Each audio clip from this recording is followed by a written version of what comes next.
gimana kabarnya? Semoga sehat-sehat aja ya. Soalnya kita bakal jalan-jalan di Kalimantan Selatan nih. Ada kuliner khas burung pipikau masak habang. Rasanya enak bet dah. Buru sini.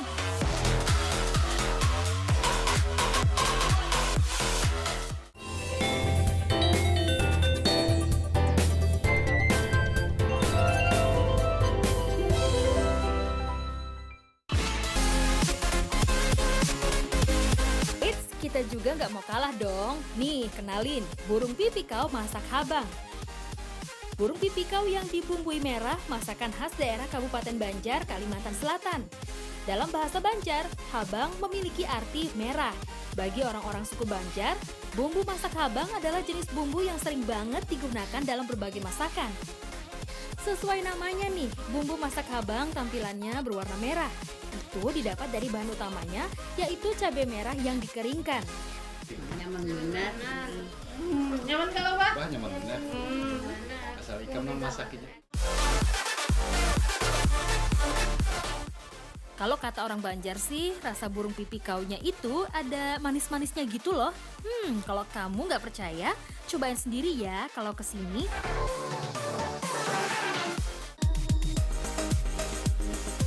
Daripada mikirin rasanya, mending kita masak aja. Gampang kok, siapin dulu bahan-bahannya ya. Masukkan cabai merah kering. Kalau kalian gak suka pedas, bisa buang biji cabenya sebelum direbus ya. Tapi tetap harus pakai cabenya, kan merahnya dari cabai. Lanjut, tunggu cabai merah keringnya layu. Ya, sekitar 5 menit deh. Nah, selagi nunggu cabenya layu, kita buat bumbu habangnya. Haluskan bawang merah, bawang putih, jahe, garam, dan irisan gula merah. Budina, pedas banget. Ya ampun, sampai menangis saya. Terima kasih yang banerinya. Ja, menjadi kamu sudah tuntung bubuliknya ke sini. Cabai merahnya sudah layu nih. Potong-potong dulu ya, kemudian haluskan. Nah, bumbu sudah siap. Yuk kita olah daging burung pipikaunya. Cukup taburkan sesendok garam. Baru deh goreng burung pipikaunya. Tunggu selama 10 menit ya, supaya benar-benar matang dan hasilnya renyah crispy gitu. Oke, tahap selanjutnya goreng irisan bawang merah sekitar 2-3 menit. Lalu masukkan bumbu halusnya ya.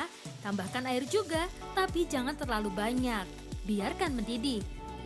Nah, kalau airnya sudah menyusut, masukkan burung pipikaunya. Yeay, burung pipikau masak habang sudah matang. Fams, untuk bisa mendapatkan burung pipikaunya, masyarakat Banjar harus mencarinya di sekitaran lapangan yang masih banyak rumput ilalang kayak gini nih. Soalnya burung pipikau rupanya sering berada di antara rerumputan kayak di kebun sawit ini. Nah, untuk bisa dapetin burung pipikaunya, siapkan dulu beberapa batang kayu ya. Tajamkan bagian ujungnya. Batangnya ini akan berfungsi sebagai penahan rumput-rumput. Nantinya nih, jebakan akan ditaruh di antara rumput. Jadi sih harapannya si burung gak akan nyadar kalau di balik situ ada jebakan Batman. Bukan. Jebakan bubu namanya.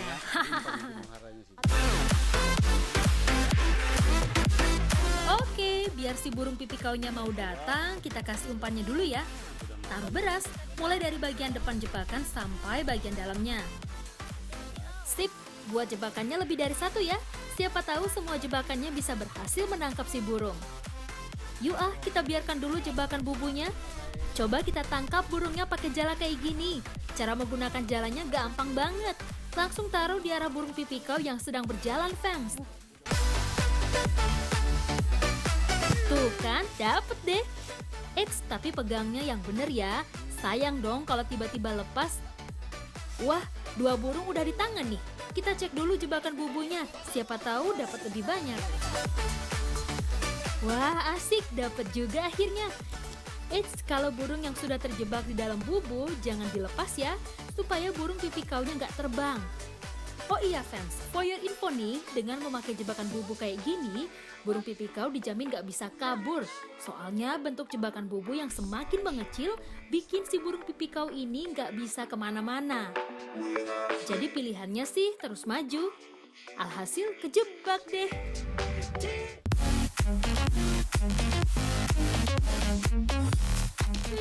Uniknya nih, jebakan bubu yang digunakan adalah buatan sendiri loh. Bikinnya sih dari daun pohon aren. Daun aren yang dipilih masih muda ya dan berwarna kehijauan. Yang akan dipakai menjadi bahan utama jebakan bubu adalah tulang daunnya.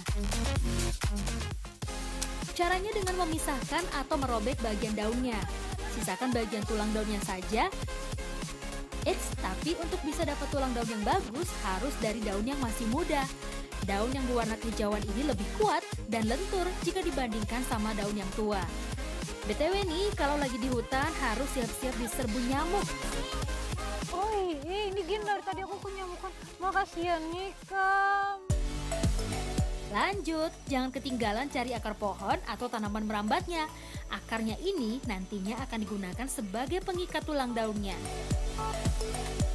Sip, semua bahan sudah di tangan, tinggal kita merangkainya jadi satu ya.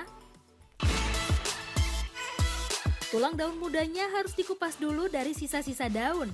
Tujuannya sih supaya lebih rapih dan mudah dalam merangkainya. Kalau sudah bersih, kita siapkan akarnya, lalu susun satu persatu tulang daun.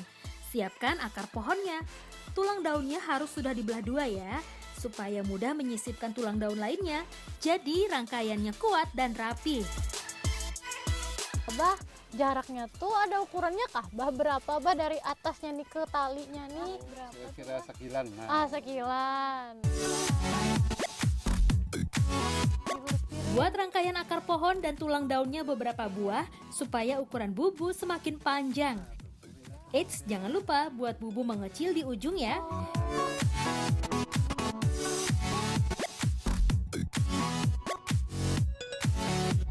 Wih, ternyata membuat bubu membutuhkan waktu dan usaha ya. Nggak semudah yang dikira.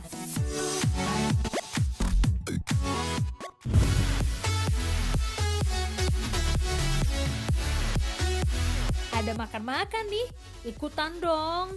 Wah, lauknya ada itik panggang dan sup tulang itik. Rasanya enak. Rasa rempah yang kuat dan manis bikin mulut nggak mau berhenti ngunyah nih. Mantap! Fams, lemak yang terkandung di daging itik ternyata sangat baik untuk melembabkan kulit kita supaya lebih kencang dan sehat. Meskipun enak dan bermanfaat, batasi mengkonsumsinya. Terlebih bagi mereka yang mengidap gangguan kolesterol dan darah tinggi. Fams, Amuntai adalah ibu kota Kabupaten Hulu Sungai Utara yang berjarak kurang lebih 235 km dari Banjarmasin. Ikon kota Amuntai adalah 2 ekor patung itik raksasa yang dibangun persis di sebelah jembatan Paliwara. Kok patung itik sih? Apa istimewanya? Jangan salah, bukan sembarang itik, tapi itik unggulan yang disebut Alabio. Itik Alabio adalah persilangan dari itik Kalimantan dengan itik Peking. Ciri-cirinya, berwarna bulu dominan coklat dengan totol-totol hampir di seluruh bagian tubuhnya. Sayangnya, itik Alabio sudah mulai jarang karena sempat terserang flu burung.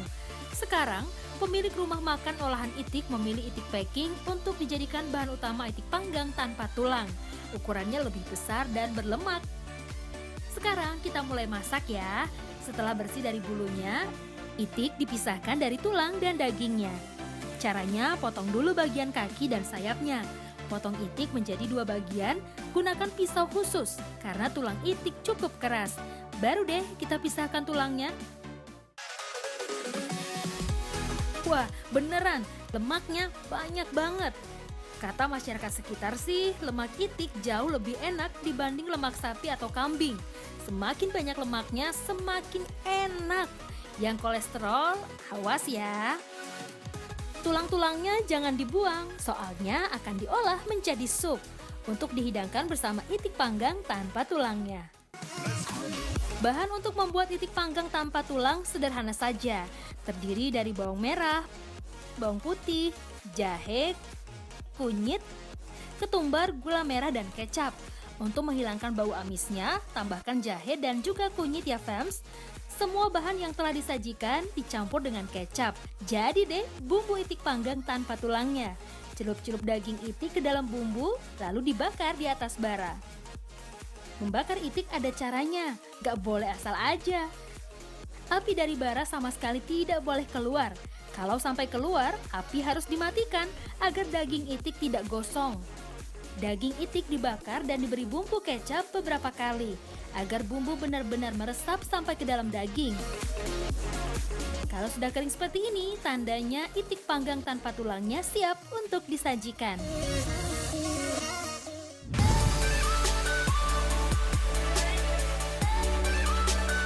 Wah, ada apa sih rame-rame gini?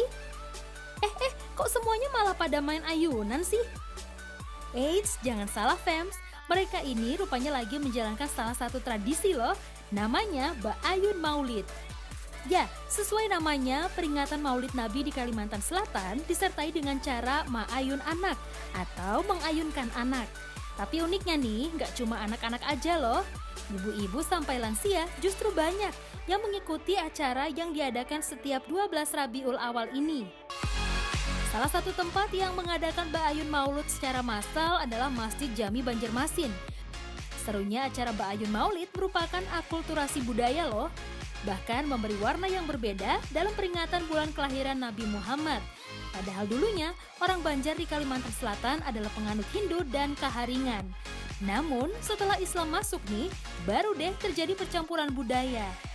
Tujuannya sih agar budaya dan agama bisa menyatu. Ada juga yang ikut tradisi ini karena alasan lain. Jadi batu sakit tidak ada mendangal di sini nah. 4 di sini Ba'ayun 2. Nah, kayak itu najar batis supaya jangan sakit lagi juga kayak itu nah. Ibu Rohani mengajak mantunya yang sedang hamil dengan harapan supaya menantunya bisa melahirkan dengan lancar dan sehat. Maka ayunan ini juga bagian dari alat untuk yang berayun menyampaikan niat, menyampaikan hajat. Maka itu tidak heran kalau ketika mereka berayun, itu setelah dibacakan ayat suci, mereka juga menyampaikan niatnya. Eits, yang uniknya lagi nih fams, gak cuma yang bernazar atau berkeinginan saja ikut tradisi ini. Ada juga lansia yang berumur 90 tahun demi melestarikan budaya leluhurnya. Acara Ba'ayun Maulid ini dimulai dari jam 7 pagi. Soalnya sebagian orang harus menghias ayunan mereka. Mulai dari menggantungkan kain, kue-kue, atau buah-buahan yang sudah dibawa. Bahkan ada juga loh yang menggantung uang seperti ini. Waduh, kenapa ada yang hijau tuh matanya lihat duit? Hahaha. Nah, kalau semua sudah siap, kita buka acara Ba'ayun Mauludannya. Para malaikat umpat ma'aminakan. Ini berarti mulai dari ayunan Masjid Jami.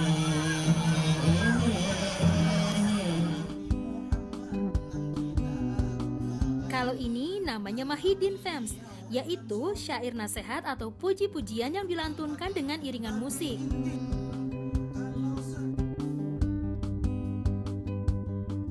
Nah, ini dia yang ditunggu-tunggu, berayun.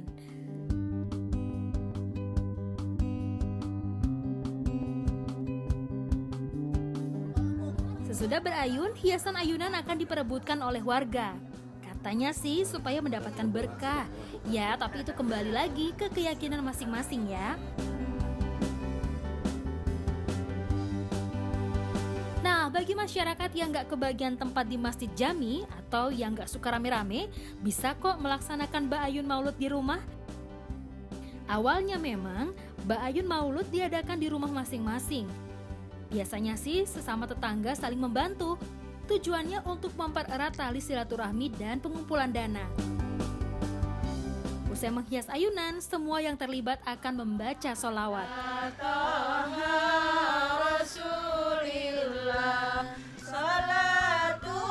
Makna janur bernama ular lidi yang dibentuknya mirip ular meliuk adalah kebersihan. Jadi diharapkan orang yang diayun akan selalu senang dengan kebersihan. Janur berbentuk bunga dan burung, simbol kebesaran kerajaan Banjar di masa lalu. Termasuk juga kain berwarna kuning ini. Ada juga kain sasirangan yang dipercaya dapat menyembuhkan penyakit bagi orang yang dibalut oleh kainnya. Lalu kain sarung panjang atau selendang melambangkan peralatan kedaerahan atau budaya lokal yang dipertahankan kelestariannya. Selain itu juga melambangkan kesucian. Maksudnya nih, seorang wanita harus menjaga kesuciannya, termasuk menutup aurat.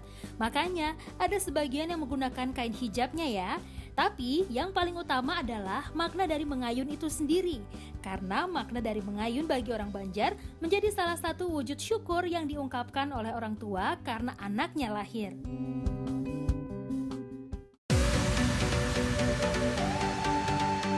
Fems, rupanya tradisi Baayun Maulud terinspirasi dari upacara Maayun Anak yang merupakan bagian dari tradisi Bapalas Bidan, yaitu upacara syukuran yang dilakukan terhadap bayi dan ibunya agar terhindar dari pengaruh magis. Acara ini akan diakhiri dengan makan bersama. Nah, sebagai ungkapan terima kasih keluarga kepada sang dukun beranak, ia pun diberi sasarah atau bingkisan berupa seliter beras, sepotong gula merah, sebutir kelapa, dan rempah-rempah.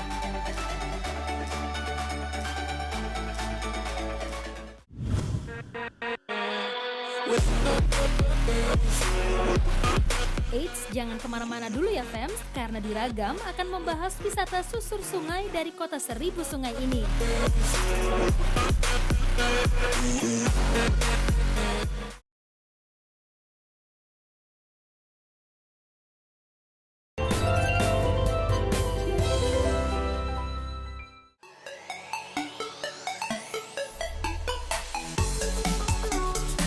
Mendatangi kota 1000 sungai nggak lengkap rasanya kalau nggak wisata susur sungainya dong.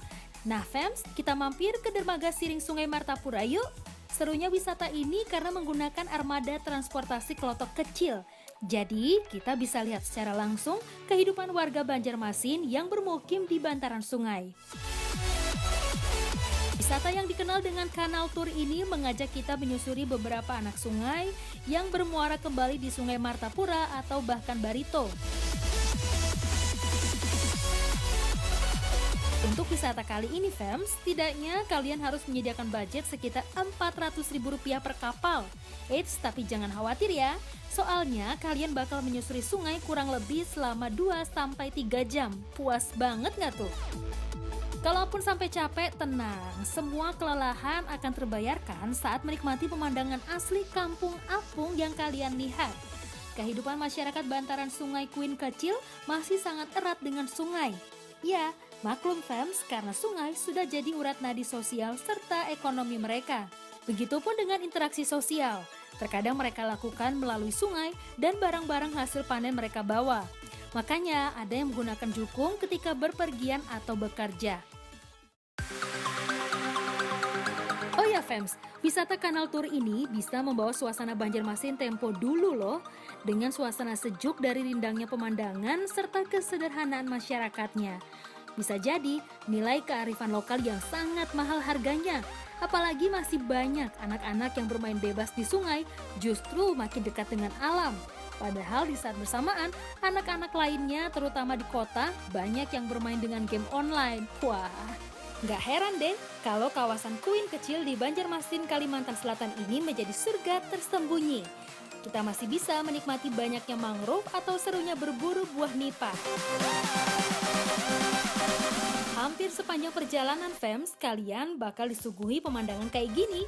Pepohonan nipah, yang menambah uniknya sih kita bisa nyicip buah nipah secara langsung tuh. Tapi ya memang gak semua bisa dinikmati.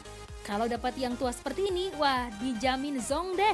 Hahaha, soalnya kalau sudah tua, air buah nipah ataupun daging yang ada pada buah sudah gak ada lagi. Makanya cari yang paling muda, warnanya masih coklat muda. Rasa airnya kayak kelapa. Lengkeng, kelapa, terus kulit, apa nih buahnya? Buahnya ya Pak? Renyah kayak jambu. Jambu ya? Mungkin tinggal kayak Jambu air. rujak kali ya. Icip-icip buah nipahnya udah, kita jalan-jalan ke warung apung yuk.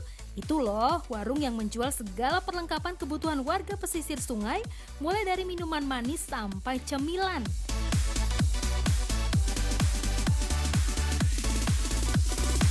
Wah, udah 30 menit ternyata fams. Itu tandanya usai sudah perjalanan kita mengunjungi kota 1000 sungai. Tonton terus Ragam Indonesia ya. Ingat fams, cintailah Indonesia dengan segala keragamannya. Cintai Ragam Indonesia. Bye-bye.